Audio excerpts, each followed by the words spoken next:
சிவகங்கை மாவட்டம் நாட்டாக்குடி கிராமத்தில் தற்போது அதிகாரிகள் ஆய்வு செய்து வருகிறார்கள். ஏனெனில் அடிப்படை வசதிகள் இல்லை என்று கூறி கிராம மக்கள் ஊரையே காலி செய்திருக்கிறார்கள். 50 ஆண்டுகளுக்கு முன்பு 5000 பேர் வசித்த கிராமத்தில் ஒருவர் மட்டுமே தற்போது வசிப்பதாகவும் தகவல் வெளியாகியுள்ளது. கூடுதல் தகவல்களை வழங்குவதற்காக செய்தியாளர் இளையராஜா இணைந்திருக்கிறார். அவரிடம் கேட்கலாம்.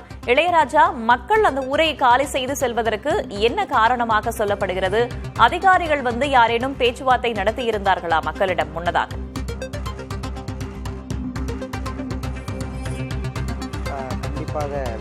சிவகங்கை மாவட்டத்திலிருந்து ஒரு 15 கிலோமீட்டர் தொலைவில் இருக்கிறது நாட்டார்குடி கிராமம். இந்த கிராமத்தில் பார்த்தீங்கன்னா ஒரு 50 வருடங்களுக்கு முன்னாடி 5000க்கும் மேற்பட்ட மக்கள் வசித்து வந்த நிலையில் அடிப்படை வசதிகள் இல்லாத காரணத்தினால இந்த கிராமத்தை சேர்ந்த மக்கள் புலம்பெயர்ந்து நகரத்திற்கு சென்றுட்டாங்க. அது மட்டும் இல்லாமல் இந்த கிராமத்தில் கடந்த 2 வருடங்களாக பல்வேறு கொலை குற்ற சம்பவங்கள் நடைபெற்றுச்சு. குறிப்பாக சொல்லணும்னா ஒரு வருடத்திற்கு முன்னாடி இந்த ஊரில் வசித்த தம்பதிகள் 2 பேர்த்தில குடும்ப பிரச்சனை காரணமாக 2 நபர்கள் குழந்தைய 6 மாத ஆண் குழந்தைய கொலை செய்த சம்பவம் மிகுந்த பரபரப்பு ஏற்படுத்துது. அந்த கொலை சம்பவத்தை தொடர்ந்து பாதி பேர் காலி பண்ணாங்க. இன்னில 2 வாரத்திற்கு முன்பாகத்தான் பார்க்கலாம், சோனைமுத்து என்ற ஒரு கூலி தொழிலாளியை தலையை மட்டும் வெட்டி தனியாக எடுத்துட்டு போன சம்பவம் மிகப்பெரிய பரபரப்பு ஏற்படுத்து. அதனை தொடர்ந்து பல பேர் போயிட்டாங்க.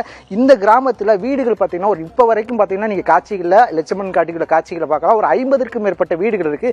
வீடுகள் மட்டும்தான் இருக்கு, எந்த ஒரு மக்களுமே இங்கே இல்லை. இந்நிலையில் இந்த செய்தியை புதிய தலைமுறையில் பிரத்யேகமாக ஒளிபரப்பணும். அந்த செய்தியினுடைய பிரதிபலிப்பா பார்த்தீங்கன்னா தற்போது இந்த ஊரை ஆய்வு செய்வதற்காக ஊரக திட்ட இயக்குனர் சோனாபாய் அவர் வந்திருக்காங்க. ஆமா, அவங்ககிட்ட கேட்கலாம். மேடம் வணக்கம். இந்த கிராமத்தில் பல்வேறு தரப்பட்ட செய்திகள் வெளியானது. அடிப்படை வசதி இல்லை, குற்ற சம்பவங்கள் என்று பல்வேறு வசதிகள் இருந்துச்சு. இப்போ இந்த கிராமத்தை ஆய்வு பண்றீங்க. இதுல என்னென்ன குறைகள் இருக்கு, என்னென்ன நிறைகள் இருக்கு, அதை பத்தி கொஞ்சம் தெளிவாக சொன்னா இருக்கும். நாங்க ஃபர்ஸ்ட் ஆஃப் ஆல் அவங்க அந்த இதுல சொன்னது வாட்டர் சப்ளை இதெல்லாம் இல்லை, அந்த வசதி இல்லை அப்படின்னாங்க. இப்போ நாங்கள் எல்லா குழாயும் நம்ம போட்டது நம்ம பஞ்சாயத்துலேருந்து என்னென்ன தெருக்குழாய்கள் போட்டிருக்கோமோ அது எல்லாத்தையுமே செக் பண்ணோம். எல்லாத்துலேயுமே இப்போ தண்ணி வந்துட்டுருக்கு. அது சம்மந்தமாக அவங்ககிட்டையும் இப்போ பேசணும். அந்த அம்மாட்ட உங்கள் பேருமா? கண்ணாத்தா. அவங்களும் அவங்க ஹஸ்பண்ட் ஒருத்தவங்க இருக்காங்க. அப்புறம் அந்த ஒரு சாமியார் ஒருத்தர் இருக்கார். மற்ற ஊர் மக்கள் யாரும் இல்லை. பட் ஆனால் இது அடிப்படை வசதி இல்லை அப்படிங்கிறதுக்காக ஊரை விட்டு போகலை, பயத்தால் தான் போயிருக்காங்க. கொலை நடந்த இந்த ஒரு பயத்தால் தான் போயிருக்காங்கன்னு அவங்க சொல்கிறாங்க. அந்த வீட்டில் அந்த லைட் எரியுது பாருங்களேன், அந்த தெரு லைட், அந்த லைட் எரியுது. இப்போ நாங்கள் வாட்டர் சப்ளை ஃபுல்லாக வெரிஃபை பண்ணிட்டோம். எல்லாத்துலேயுமே தண்ணி வந்துட்டுருக்கு. இங்கே ஓகஸ்ட்ரிலாம் இயங்குது. ஒரு ஓகஸ்ட்ரி 10,000 லிட்டர் ஓகஸ்ட்ரி இயங்குது. ஃபுல்லாக எல்லா இடத்துலையுமே ஜேஜேஎம்மில் போட்டு அந்த தண்ணி எல்லாருமே வந்துட்டுருக்கு. இந்த ரீசன் தான் அவங்க இப்போ சொன்னாங்க. இருந்தவங்ககிட்ட இப்போ விசாரிச்சதில் அது சொன்னாங்க அவங்க. மேடம், இவங்க இப்போ நீங்கள் சொல்கிறது தண்ணி வந்திருக்கு. அவங்கள தரப்பில் கேட்கும்போது பார்த்தீங்கன்னா இது குடி தண்ணி இல்லை, உப்பு தண்ணின்னு சொல்கிறாங்க. அது மட்டும் இல்லாமல் விவசாயத்திற்கான தண்ணீர் வசதிகள் இங்கே இல்லை. விவசாயம் பண்ணாமல் போதிய வசதி இல்லாமல் தான் இந்த பகுதி மக்கள் நகரம் நோக்கி புலம்பெயர்ந்து போயிருக்காங்க அப்படின்னு ஒரு குற்றச்சாட்டு வைக்கிறாங்க. அதுக்கு நீங்கள் என்ன சொல்கிறீங்க? இல்லை, அது டுவாடு குடிநீர் இப்போ இணைப்பு கொடுத்துருக்காங்க.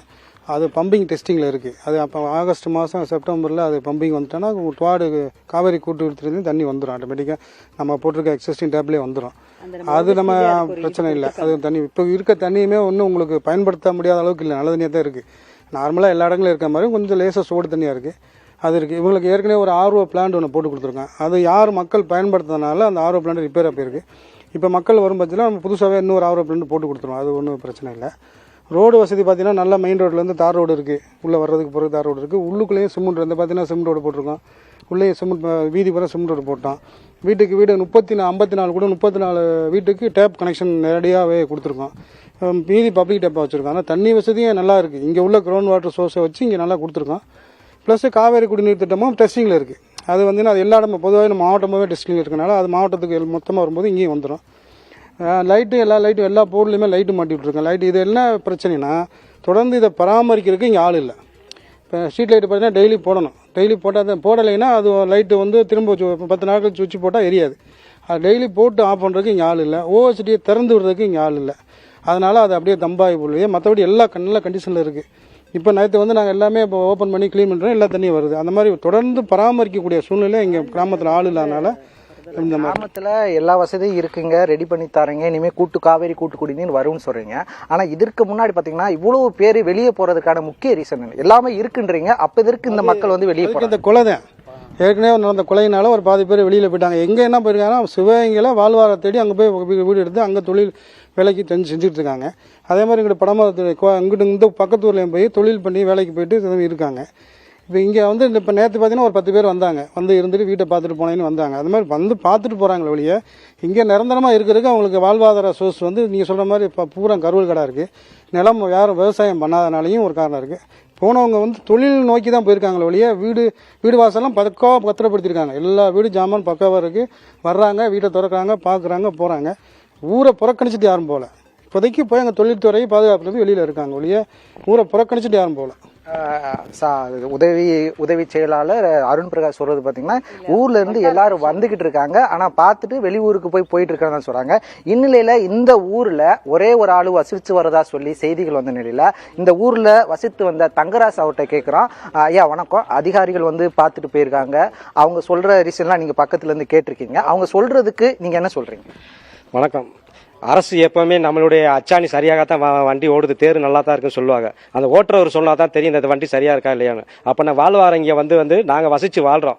இப்போ எங்களோட உரிமை வந்து எங்களுக்கு தான் தெரியும். அப்படி இருக்குன்னு சொல்லண்டா உண்மையை உறக்க சொல்லிப்படி பண்ணிட்டா இப்போ ஒரு வீடியோ இருந்தால் தான் இன்னைக்கு இப்போ வந்து எந்த நீதிபதியை இப்போ வந்து வீடியோ வச்சு தான் ஒரிஜினல் பண்ண நிலைமை வந்துருச்சு. அதுக்கு உதாரணம் வந்து நம்ம திருப்போணம் வந்து காளியம்மா கோயிலில் வந்து ஒரு சின்ன 1 நிமிடம் ஓடக்கூடிய வழக்கில் மட்டும் அந்த வீடியோ வச்சு தான் அந்த கேஸை அப்ளை ஆச்சு. அதே மாதிரி வாழ்வார 50 ஆண்டு காலம் வாழ்வாதாரம் வந்து பின்தங்கி இருக்கு. அடிப்படை வந்து குடிநீர் பற்றாக்குறை டோட்டல் 100% கிடையாது, குடிநீரே கிடையாது. நாங்கள் வாழ்வார அதை வச்சு முன்னாள் எங்கள் பாட்டமுடைய காலத்தில் வந்து இந்த ஆற்றுல தான் ஓடிக்கிட்டு இருந்துச்சு, நீர் எடுத்துக்கிட்டு இருந்தோம். அதை வச்சு சமைச்சு வாழ்க்கை பண்ணுவோம். இயற்கையும் சொருனால பருவநிலை மாற்றனால மழையும் பெய்யவில்லை.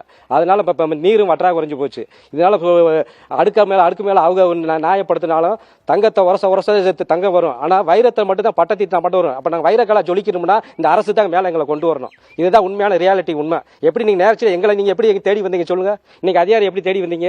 உண்மை இருக்க போய் தானே வந்தீங்க. பொய் நிரூபிச்சு சொல்லுங்க. இல்ல யாரு வீட்டுல இருக்கா இதை விட்டுட்டு போவாங்களா? யாராச்சும் தான் சொந்த வீடு நிலத்தை விட்டுட்டு போவாங்களா? தண்ணியும் கிடையாது. வாழவர பக்கத்துல இது படமாத்துல இருக்கு, படமாத்துல ரோடு இருக்கு, வசதி இருக்கு, முக்கு குளங்கள் வெட்டி விட்டுருக்காங்க, சுத்தி நீர் வேலை வாசல் பண்ணியிருக்காங்க, ஹாஸ்பிட்டல் சுகாதாரம் இருக்கு, எல்லாமே இருக்கு. பக்கத்துல போயிட்டா 2 கிலோமீட்டர் தான் எங்களுக்கும் படமாத்து இருக்கும். ஏன் பள்ளிக்கூடம் இருக்கு, ஹைஸ்கூல் கூட இருக்கு. இப்போ அது இங்கே உருவாக்கிட்டா எங்களை நாங்கள் கூட இருப்போம்ல. அரசாங்கம் உங்களுக்கு என்ன பண்ணணும்? எங்களுக்கு இங்கே 50 காலமா எல்லாம் ஓட்டு போட்டோன்னு போயிருக்காங்க. அவங்க மாறிட்டாலும் எங்க கூடயே பயணம் செய்யறாங்க. அரசு மாவட்ட ஆட்சியர் எங்களை ஒரு மனுவை போட்டு உடனே கேட்டு எங்களுக்கு நிவாரணம் செஞ்சு விட்டா இவ்வளவு தூரம் நடக்க போறதில்ல, இந்த கொலையும் நடக்க போறதில்ல, யாரும் விஷயம் கிடையாது. எல்லாமே காரணமா இருந்தது அரசு ஊமையா இருக்கனால எல்லா விஷயமே நடந்துகிட்டு இருக்கு. முழுக்க அரசு. தங்கராஜ் அவர்கள் கூறியில பாத்தீங்கன்னா வேதவள்ளி, ஒரு தரப்பு அரசு வந்து அடிப்படை வசதிகள் இருக்கு, அதனால கொலைகளுக்கு பயந்து வந்துதான் இந்த ஊரை காலி பண்ணி போனாங்கன்னு சொல்லிட்டு இருக்க நிலையில இவர் என்ன சொல்றாருன்னா, இங்க கொலைகள் ஒரு பக்கம் இருந்தாலும் அடிப்படை வசதியான குடிநீர் வசதி இல்ல, அதனாலதான் ஊரை விட்டு போறோம். அடையாளத்தை மறந்து சொந்த வீரை விட்டு போறதுக்கு யாரும் விரும்ப மாட்டாங்க. அரசாங்கம் இதை நடவடிக்கை எடுத்து இந்த ஊருக்கான அனைத்து வசதிகளையும் புதுப்பித்து இந்த மக்களை இங்க கூட்டியாந்து வசிக்கிறதுக்கு தகுந்த நடவடிக்கை எடுக்க வேண்டும் என்று இந்த பகுதி மக்களும் கோரிக்கை விடுக்கிறார்கள். வேதவழி, அங்கு வசிப்பவர் சொன்ன தகவலும் அதிகாரிகள் சொன்ன தகவலும் முரணாக இருப்பதையும் நம்மால் புரிந்து கொள்ள முடிகிறது. தகவல்களுக்கும் கலந்துரையாடியமைக்கும் நன்றி இளையராஜா.